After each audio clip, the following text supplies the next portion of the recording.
اس سلسلے میں ایک طرف نبی کریم صلی اللہ علیہ وسلم کو ہدایت کی گئی کہ نہ ان ظالموں سے کوئی مصالحت کرو اور نہ اپنے غریب ساتھیوں کے مقابلے میں ان بڑے بڑے لوگوں کو کوئی اہمیت دو۔ دوسری طرف ان رئیسوں کو نصیحت کی گئی کہ اپنے چند روزہ عیش و زندگانی میں پر نہ پھولو بلکہ ان بھلائیوں کے طالب بنو جو ابدی اور پائیدار ہیں۔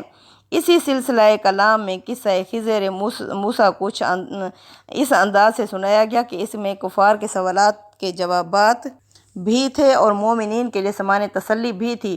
اس قصے میں دراصل جو سبق دیا گیا وہ یہ ہے کہ اللہ کی مشیت کا کارخانہ جن مصلحتوں پر چل رہا ہے وہ چونکہ تمہاری نظر سے پوشیدہ ہیں، اس لیے تم بات بات پر حیران ہوتے ہو کہ یہ کیوں ہوا، یہ کیا ہو گیا، یہ تو بڑا غضب ہو گیا۔ حالانکہ اگر پردہ اٹھا کر دکھایا جائے تو تمہیں خود معلوم ہو جائے کہ یہاں جو کچھ ہو رہا ہے ٹھیک ہو رہا ہے، اور بظاہر جس چیز میں برائی نظر آتی ہے آخر کار وہ بھی کسی نتیجہ خیر ہی کے لیے ہوتی ہے۔ یعنی اس سورہ میں جو کچھ ہوا ہے، ایک لڑکے کو قتل کر دیا گیا اور کشتی میں سوراخ کر دیا گیا اور دیوار جو گرنے والی تھی اسے اٹھا کھڑا کیا، یہ اللہ تعالیٰ نے بتایا کہ اللہ تعالیٰ کس طرح ہر ایک کو چیک کر رہا ہے اور کس طرح اللہ تعالیٰ یعنی اس کارخانہ کو چلا رہا ہے۔ یہ نہیں ہے کہ اللہ اس کائنات کو بنا کے سو گیا ہے، نہیں، اللہ تعالیٰ ہمیں کس طرح چیک کر رہا ہے اور کس طرح یعنی اللہ تعالیٰ حاضر اور ناظر ہر جگہ موجود ہے۔ یعنی یہ نہ سمجھو کہ اللہ غافل ہے، اللہ تمہیں دیکھ رہا ہے کافرو جو تم کر رہے ہو۔ اس کے بعد قصہ ذوالقرنین ارشاد ہوتا ہے اور اس میں پوچھنے والوں کو یہ سبق دیا جاتا ہے کہ تم تو اپنی اتنی ذرا سی سرداریوں پر پھول رہے ہو، حالانکہ ذوالقرنین اتنا بڑا فرما روا، ایسا زبردست فاتح اور اس قدر عظیم و شان ذرائع کا مالک ہو کر بھی اپنی حقیقت کو نہ بھولا تھا اور اپنے خالق کے آگے ہمیشہ سر تسلیم خم رکھتا تھا۔ نیز یہ کہ تم اپنی ذرا سی حویلیوں پر اور اپنی سرداریوں کی بہار کو لازوال سمجھے بیٹھے ہو، مگر وہ دنیا کی سب سے زیادہ مستحکم دیوار تحفظ بنا کر بھی سمجھتا تھا کہ اصل بھروسے کے لائق اللہ ہے۔ یعنی انہوں نے ایک بہت ہی مضبوط دیوار کھڑی کی تھی، لیکن انہوں نے کہا بھروسہ اللہ پر رکھو، نہ کہ یہ دیوار اللہ کی مرضی جب تک ہے یہ دیوار دشمنوں کو روکتی رہے گی اور جب اس کی مرضی کچھ اور ہوگی تو اس دیوار میں رخنوں اور شگافوں کے سوا کچھ نہ رہے گا۔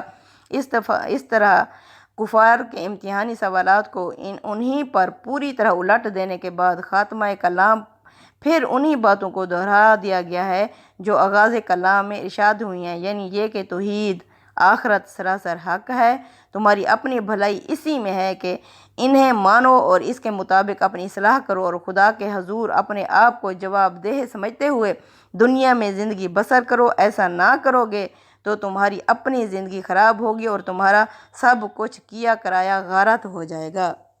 یعنی کہ یہ دونوں صورتیں اپنے مضمون کے لحاظ سے جوڑا ہیں، دونوں کا موضوع انذار اور بشارت ہے، یعنی خبردار کرنا اور خوشخبری سنانا، جو پچھلی صورتوں سے چلا آ رہا ہے۔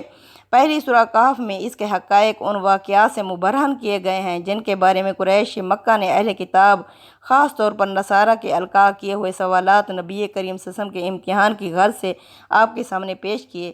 دوسری سورہ مریم میں ان القاء کرنے والوں پر اللہ تعالیٰ نے خود ان کے دین کی حقیقت پوری طرح واضح کر دی تاکہ قریش کو متنبہ کیا جائے کہ جس کی اپنی کوئی بنیاد نہیں ہے، اگر ان کی شے پر خدا کے پیغمبر کی ناقدری کرو گے تو اندازہ کر لو کہ کتنی بڑی نعمت سے اپنے آپ کو تم محروم کر لو گے۔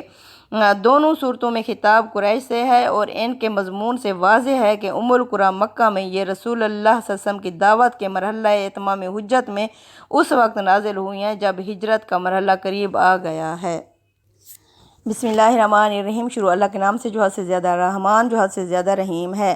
الحمدللہ الذی، تمام شکر، تمام ثنا، تمام تعریفیں اس ذات کے لیے ہیں۔ الذی انزل علی عبدہ الکتاب، وہ جس نے نازل کی اپنے بندے محمد صلی اللہ علیہ وسلم پر کتاب، قرآن حکیم، ولم یجعل لہ عوجا، اس میں کسی قسم کی کجی ٹیڑھ نہیں رکھا۔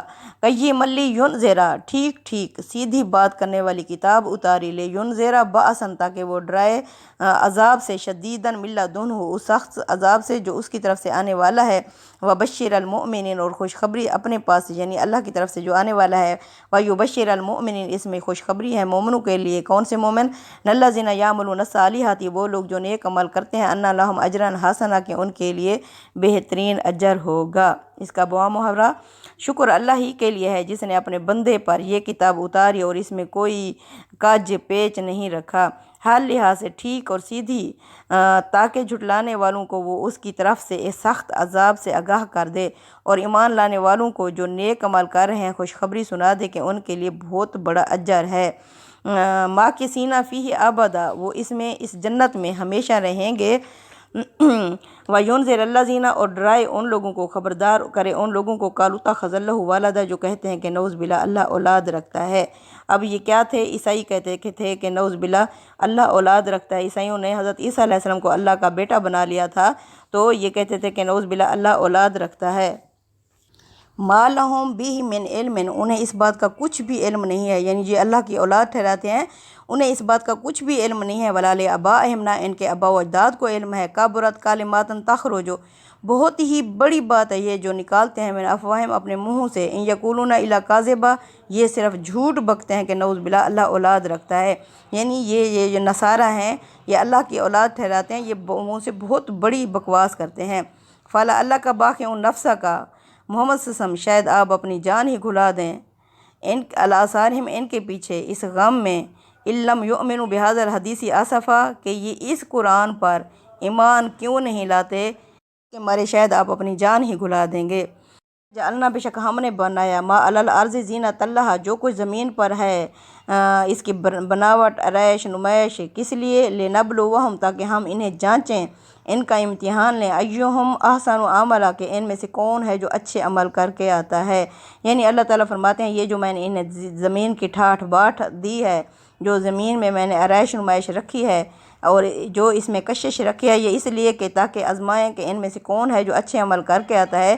یہ اس عارضی سرداری پر خوش ہو رہے ہیں، یہ ساری زمین پر جو کچھ ہے وَإِنَّا لَجَاعِلُونَ مَا عَلَيْهَا صَعِيدًا جُرُزًا ہم بنا دیں گے جو کچھ اس زمین کے پیٹ پر ہے اسے چٹیل میدان، یعنی اس کے اوپر اترا رہے ہو یہ تو سب کچھ ایک دن ختم ہو جانے والا ہے، یہ ہم ختم کر کے رہیں گے اور اس کو ایک چٹیل میدان بنا چھوڑیں گے۔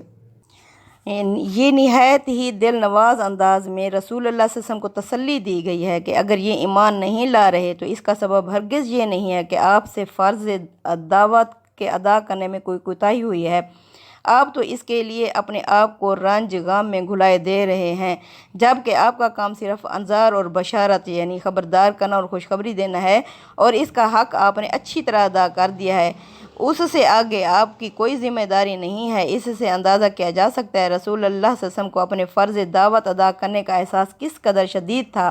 ایمان نہ لانے کا اصل سبب کیا ہے؟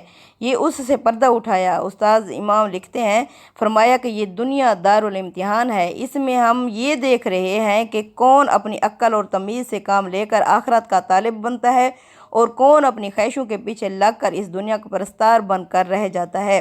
اس امتحان کے تقاضے سے ہم نے اس دنیا کے چہرے پر حسن و زیبائی کا ایک پرفریب غازہ مل دیا ہے۔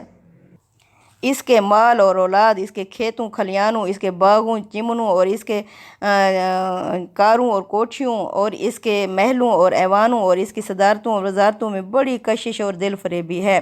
اس کی لذتیں نقد آجل اور اس کی تلخیاں پس پردہ ہیں، اس کے مقابل میں آخرت کی تمام کامرانیاں نسیاں ہیں اور اس کے طالبوں کو اس کی خاطر بے شمار جانکار مصیبتیں نقد اسی دنیا میں جھیلنی پڑتی ہیں۔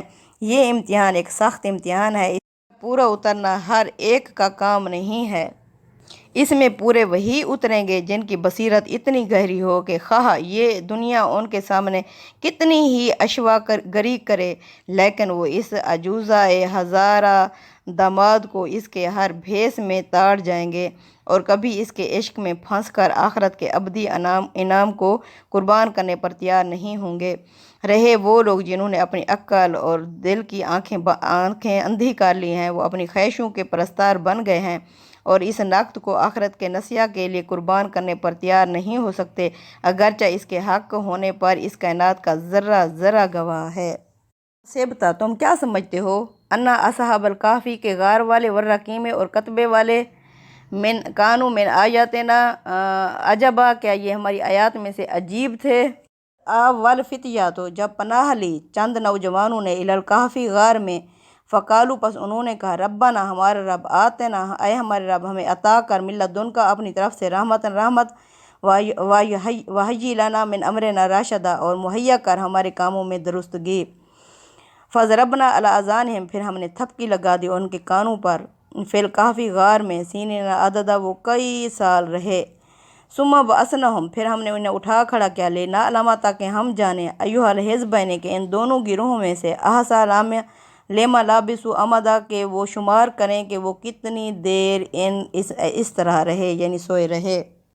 یہ لوگ اگر وہی ہیں جو مسیحی تاریخ میں 7 سونے والے یعنی 7 سلیپرز کہے جاتے ہیں، تو یہ شہر افیسس کا قصہ ہے جو ترکی کے مغربی ساحل پر واقع زمانہ قدیم کا ایک مشہور شہر تھا۔ اس کے عظیم کھنڈر آج بھی وہاں دیکھ لیے جا سکتے ہیں۔ یہ شہر بت پرستی کا ایک بہت بڑا مرکز تھا۔ یہاں چاندی دیوی کی پرستش ہوتی تھی جسے ڈائنا کے نام سے موسوم کیا جاتا ہے۔ یہ اسی کا عظیم و شان مندر تھا جو زمانہ قدیم کے عجائبات عالم میں شمار کیا جاتا تھا۔ اس علاقے میں اس وقت قیصر ڈیسیسس کی حکومت تھی جو 249 سے 251 تک سلطنت روما کا کار فرما روا ہے۔ مسیح علیہ السلام کے پیرو اسی کے لگ بھگ زمانے میں اپنی دعوت لے کر یہاں پہنچے۔ رومی حکمران خود بھی بت پرست تھا، وہ تو مذہب توحید کے اشاعت کو برداشت نہیں کر سکا، چنانچہ جو لوگ ایمان لائے وہ بالعموم ظلم و ستم کا نشانہ بن گئے۔ جن نوجوانوں کا یہ قصہ ہے وہ شہر کے اعلیٰ گھرانوں سے تعلق رکھتے تھے اور غالباً 250 میں کسی وقت ایمان لا کر اس دعوت کے مبلغ بن گئے۔ انہوں نے یہ دعوت اس زور کے ساتھ اور اعلانیہ پیش کی کہ پورا ماحول ان کے خلاف اٹھ کھڑا ہوا اور خطرہ پیدا ہوا کہ انہیں سنگسار نہ کر دیا جائے۔ اس پر وہ لوگ شہر سے بالکل باہر نکل کر ایک غار میں پناہ گیر ہو گئے۔ عربی زبان میں کہف یا کہف وسیع غار کو کہتے ہیں۔ انہیں اسی بنا پر اصحاب الکہف یا کہف کہا گیا ہے۔ عرب کے اہل کتاب انہیں اصحاب الرقیم بھی کہتے تھے۔ رقیم کو مرقوم یعنی لکھی ہوئی چیز کے معنی میں لے کر بعض اہل علم نے اسے اصحاب کہف کا غار کا کتبہ اور بعض نے سیسے کی وہ لوح یا تختی مراد لی ہے جس پر ان کے نام اور حالات بادشاہ کے حکم سے لکھ کر شاہی خزانے میں رکھے گئے تھے، لیکن لوحے یا تختی یا کتبے کے لیے اس لفظ کا استعمال عربی زبان میں معروف نہیں ہے۔ اس وجہ سے ہمارے نزدیک راجح قول یہی ہے جو یہ کہتے ہیں کہ رقیم اس عمارت کا نام ہے جو اصحاب کہف کی یادگار میں ان کے غار پر بنائی گئی تھی اور جس کا ذکر قرآن میں آگے آ رہا ہے۔ یعنی اللہ کہتے ہیں کہ کیا تم سمجھتے ہو یہ ہماری نشانیوں میں سے کوئی عجیب نشانی تھی؟ یعنی یہ خطاب عام ہے۔ وحد کے صیغے سے خطاب کا یہ اسلوب اس وقت اختیار کیا جاتا ہے جب مخاطبین کے ایک ایک شخص کو فرداً خطاب کرنا پیش نظر ہوتا ہے۔